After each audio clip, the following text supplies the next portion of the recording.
SBI YONO app के through mutual fund में NFO में कैसे इन्वेस्ट किया जाता है, एनएफओ में इन्वेस्ट करने पर हमें कितना बेनिफिट होता है और हम कैसे 3,000 रुपये को मंथली इन्वेस्ट करके आने वाले 20 साल में एक बड़ा अमाउंट कैसे क्रिएट कर सकते हैं, पूरा प्रोसेस इस वीडियो में डिटेल में बताने वाला हूं। तो वीडियो को एंड तक देखते रहिए और आपने अभी तक हमारे चैनल को सब्सक्राइब नहीं किया है तो रेड बटन पर क्लिक करके सब्सक्राइब जरूर करें ताकि आपको इन्वेस्टिंग से जुड़ी सभी वीडियो की नोटिफिकेशन सबसे पहले मिले। एसबीआई योनो ऐप से एनएफओ में इन्वेस्ट करने के लिए सबसे पहले आपको एसबीआई योनो को लॉगिन करना है अपनी एम पिन को एंटर करके। वैसे तो आप वेबसाइट से भी एनएफओ में इन्वेस्ट कर सकते हैं, लेकिन योनो ऐप का इंटरफेस सरल है। अगर आपके पास एसबीआई का बैंक अकाउंट है तो जरूर आपको एसबीआई योनो ऐप को यूज करना चाहिए। तो एनएफओ में निवेश करने के लिए आपको यहाँ पे एक इन्वेस्टमेंट का ऑप्शंस मिलेगा, उस पर आपको क्लिक करना है। जैसे ही आप इस पर क्लिक करेंगे आपके सामने quick by mutual fund, invest in mutual fund, new fund offer यानी कि एनएफओ। तो हमें यहाँ पे न्यू फंड ऑफर पर क्लिक करना है। न्यू फंड ऑफर पर हम क्लिक करेंगे तो हमारे सामने एनएफओ आ जाएगा। जो न्यू फंड लॉन्च होने वाला है वो हमारे सामने शो हो जाएगा। तो गाइस यहाँ पर आप देख सकते हैं SBI fixed maturity plan FMP series 53। ये एसबीआई म्यूचुअल फंड की एक नई स्कीम है जो अभी लॉन्च हुई है। इसमें आप 19 अक्टूबर से 22 अक्टूबर तक इन्वेस्ट कर सकते हैं। मिनिमम यहाँ पर 5,000 रुपये इन्वेस्ट करने रहते हैं और जब ये एनएफओ लॉन्च होगा उसके बाद आपके जो नेट एसेट वैल्यू है वो थोड़ी बढ़ जाती है, जिसमें आपको बेनिफिट होता है। गाइस जैसा कि स्टॉक मार्केट में आईपीओ लॉन्च होते हैं, इनिशियल पब्लिक ऑफरिंग, जहाँ पे स्टॉक में नई कंपनियाँ लिस्टेड होती हैं, ठीक इसी तरह म्यूचुअल फंड में भी जब नया कोई स्कीम फंड आता है तो वो एनएफओ के थ्रू यहाँ पे लॉन्च होते हैं। तो इसमें भी आप बिल्कुल आईपीओ की तरह इन्वेस्ट कर सकते हैं। तो गाइस अगर आप इस वीडियो तक पहुँचे हैं तो आपको आईपीओ और एनएफओ के बारे में पता जरूर होगा। तो गाइस इसकी लास्ट डेट यहाँ पे 22 अक्टूबर है, बट यहाँ पे समय समय पर न्यू एनएफओ यहाँ पे लॉन्च होते रहते हैं। तो मैं यहाँ पे आपको सिर्फ एग्जांपल बता रहा हूँ, बाकी इसके बाद में भी समय समय पर टाइम पर यहाँ पे बहुत सारे एनएफओ लॉन्च होते रहते हैं, तो आप सिंपली इन्वेस्ट कर सकते हैं। ये सिर्फ मैं आपको एक एग्जांपल देने के लिए बता रहा हूँ। एनएफओ में इन्वेस्ट करने के लिए आपको यहाँ पे स्कीम के आगे इन्वेस्ट नाउ का ऑप्शन रहेगा, इस पर क्लिक करना है। जैसे ही हम इस पे क्लिक करेंगे इस फंड की पूरी डिटेल यहाँ पे ओपन हो जाएगी। SBI fixed maturity plan, regular plan, यहाँ से आप रेगुलर और डिविडेंड दोनों को चूज कर सकते हैं। रेगुलर ही रहने देना है, रेगुलर में आपका फंड ज़्यादा ग्रो करता है क्योंकि डिविडेंड होता है वो हमारे अकाउंट में फिर क्रेडिट हो जाता है, तो ऐसे में हमें कोई ज़्यादा बेनिफिट नहीं रहता है। यहाँ पे फेस वैल्यू देख सकते हैं, ये एनएवी होती है, नेट एसेट वैल्यू, यानी कि यहाँ पे जो एक यूनिट हमें अलॉट किया जाएगा उसकी वैल्यू यहाँ पे 10 रुपये है और हो सकता है ये लॉन्च होते ही 12 रुपये हो जाए, 13 रुपये हो जाए, 20 रुपये हो जाए, इसका कोई हम कह नहीं सकते।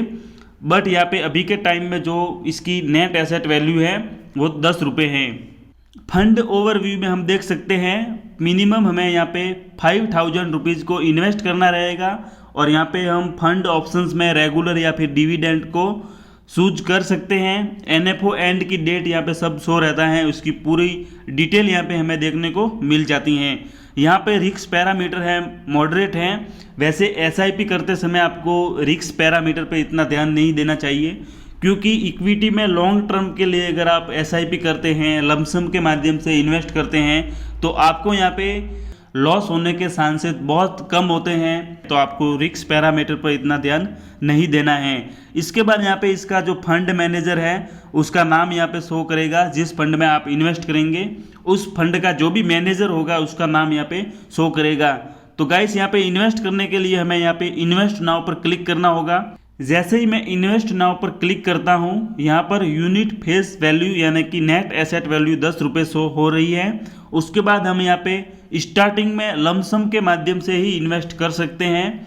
जो न्यू फंड ऑफर होता है इसमें हम एक बार लमसम भी कर सकते हैं। हम यहाँ पे एसआईपी नहीं कर सकते। अगर इसी स्कीम में हमें एसआईपी करनी है तो उसके लॉन्च होने के बाद हमें यहाँ पे एसआईपी क्रिएट करनी रहेगी। तो मैं यहाँ पे एक बार एग्जाम्पल के लिए यहाँ पे 5000 रुपीज़ को एंटर करता हूँ। मिनिमम इन्वेस्टमेंट हमारा 5000 रुपया है, तो आपको यहाँ पे 5000 रुपया इन्वेस्ट करना है। इससे ज़्यादा भी आप कर सकते हैं, बाकी आपको मिनिमम इतना तो करना ही है। अपना अमाउंट एंटर करने के बाद आपको यहाँ पे प्रोसीड पर क्लिक करना है। जैसे ही आप प्रोसीड पर क्लिक करेंगे आपके सामने रिव्यू योर इन्वेस्टमेंट एक लास्ट स्टेप आपके सामने शो हो जाएगा। यहाँ पर आपके फंड का नाम आ जाएगा, उसके बाद रेगुलर या फिर डिविडेंड आपने जो भी प्लान चूज किया है उसका नाम आ जाएगा। इन्वेस्टमेंट टाइप में लमसम आ जाएगा, क्योंकि हम न्यू फंड ऑफर में एसआईपी को क्रिएट नहीं कर सकते और मिनिमम इन्वेस्टमेंट यहाँ पे 5000 है। तो यहाँ पे जब आप इन्वेस्ट करेंगे अपना अमाउंट एंटर करेंगे वो आपको शो हो जाएगा। डेट ऑफ इन्वेस्टमेंट यहाँ पे शो हो जाएगी। डेट ऑफ अलॉटमेंट यहाँ पे अभी शो नहीं है। जब आपका म्यूचुअल फंड लॉन्च होगा, एनएफओ लॉन्च होगा, तब आपको यहाँ पे म्यूचुअल फंड स्कीम के यूनिट अलॉट रहेंगे। टर्म एंड कंडीशन को चूज करने के बाद आपको कंफर्म पर एक बार क्लिक करना है। जैसे ही आप कंफर्म पर क्लिक करेंगे आपके सामने लास्ट स्टेप आ जाएगा। अपने सेविंग अकाउंट में जो फंड है, आपने जो फंड एंटर किया है वो अपने सेविंग अकाउंट से डेबिटेड हो जाएगा। हो सकता है आपके पास में एक ओटीपी आ जाए, तो उस ओटीपी को आपको यहाँ पे एंटर करना है। ओटीपी एंटर करते ही आपका फंड अपने सेविंग अकाउंट से डेबिटेड होके यहाँ पे एनएफओ में लग जाएगा। उसके बाद जब एनएफओ लॉन्च होगा तो आप अपने पोर्टफोलियो में अपना जो भी इन्वेस्टमेंट है उसको यहाँ पे व्यू कर सकते हैं। तो गाइस एसबीआई म्यूचुअल फंड में एनएफओ कभी कभी ही यहाँ पे आते हैं, लॉन्च होते हैं, बट जो अलग अलग म्यूचुअल फंड की एएमसी कंपनियां होती हैं वहाँ पर समय समय पर new NFO new fund offer launch होते रहते हैं। बट यहाँ पर हम स्पेशली एसबीआई योनो को यूज कर रहे हैं, एसबीआई म्यूचुअल फंड को यहाँ पे यूज कर रहे हैं। तो यहाँ पे एनएफओ बहुत कम आते हैं, तो जब भी आए आपको यहाँ पे ध्यान रखना होगा एनएफओ में इन्वेस्ट करने के लिए। जिस तरह हम स्टॉक मार्केट में आईपीओ में इन्वेस्ट करते हैं और वो कंपनी जब स्टॉक में लिस्टेड होती हैं तो हमें बेनिफिट देके जाती हैं, इसी तरह हमें यहाँ पे एनएफओ में भी बेनिफिट हो सकता है। तो यहाँ पे आपको थोड़ा ओवरव्यू करके चेक करना रहता है किस प्रकार की यहाँ पे म्यूचुअल फंड की स्कीम है, कौन से फंड में कौन से स्टॉक में ये इन्वेस्ट करेगी, तो वो आपको यहाँ पे थोड़ा ओवरव्यू करना होगा। SBImutualfund.com वेबसाइट में आप फंड को ओवरव्यू कर सकते हैं, एनएफओ को ओवरव्यू कर सकते हैं। बट यहाँ पे एक बात रहती है कि हम एनएफओ में तो एसआईपी को नहीं क्रिएट कर सकते, क्योंकि एसआईपी एक वो जरिया है जिसके ज़रिए हम यहाँ पे मंथली कुछ पैसा इन्वेस्ट करके आने वाले समय के लिए, अपने फ्यूचर के लिए एक बड़ा अमाउंट क्रिएट कर सकते हैं। तो एसबीआई योनो ऐप से एसआईपी क्रिएट करने के लिए मैंने यहाँ पर पहले से वीडियो बनाई हुई है, बहुत ही अच्छे तरीके से आपको बताया है कि एसआईपी में योनो के ज़रिए कैसे इन्वेस्ट करना है, अपना पोर्टफोलियो कैसे क्रिएट करना है। तो उस वीडियो की लिंक आपको आई बटन पर या फिर वीडियो के डाउन में मिल जाएगी, तो ज़रूर एक बार उस वीडियो को आप वॉच कीजिए। यहाँ पर आप देख सकते हैं ऑल फंड पर क्लिक करेंगे तो एसबीआई म्यूचुअल फंड के बहुत सारे अच्छे म्यूचुअल फंड स्कीम यहाँ पे शो हो रही हैं। तो इनमें हम किसी भी फंड में एसआईपी को स्टार्ट कर सकते हैं, मंथली कुछ पैसा सेव करके एक बड़ा अमाउंट क्रिएट किया जा सकता है। तो गाइस मैं रिकमेंडेड करूँगा आपको ज़्यादा नहीं तो 1000 रुपये की एक एसआईपी तो आपको करनी ही चाहिए। वैसे गाइस आपकी जानकारी के लिए बता दूं, जब भी आप एसआईपी को क्रिएट करें या फिर किसी म्यूचुअल फंड की स्कीम में आप इन्वेस्ट करें तो आपको अलग अलग स्कीम में इन्वेस्ट करना है। एग्जाम्पल के लिए अगर आप 2000 रुपये की एसआईपी क्रिएट करना चाहते हैं तो 2000 रुपये का आपको डिवाइडेड कर लेना है, आपको 2 भाग में डिवाइड करके अलग अलग स्कीम में आपको इन्वेस्ट करना है। यहाँ पर क्या होगा कि एक फंड अगर आपका सही परफॉर्म नहीं करेगा तो दूसरे फंड में तो आपको बेनिफिट जरूर होगा। वैसे लॉन्ग टर्म में इक्विटी में आपको लॉस होने के चांसेस कम रहते हैं, पहले भी मैं आपको बता चुका हूँ। आप यहाँ पे निश्चिंत रह के एसआईपी को क्रिएट कर सकते हैं, एनएफओ में भी इन्वेस्ट कर सकते हैं। उम्मीद है आपको यह जानकारी अच्छी लगी होगी। वीडियो अच्छा लगा हो तो लाइक करें, शेयर करें अपने फ्रेंड के साथ और हमारे चैनल को सब्सक्राइब करें ताकि आपको इन्वेस्टिंग से जुड़ी ऐसी ही इंफॉर्मेशन समय पर मिलती रहे।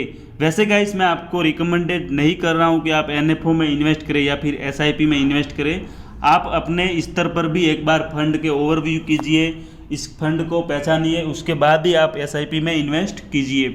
SBI म्यूचुअल फंड का रिटर्न वैल्यू कैलकुलेटर है। अगर आप 3,000 रुपये की मंथली SIP आने वाले 20 साल के लिए करते हैं तो आपको 3,000 रुपये का कितना रिटर्न मिलेगा, आइए मैं आपको लाइव बताता हूँ।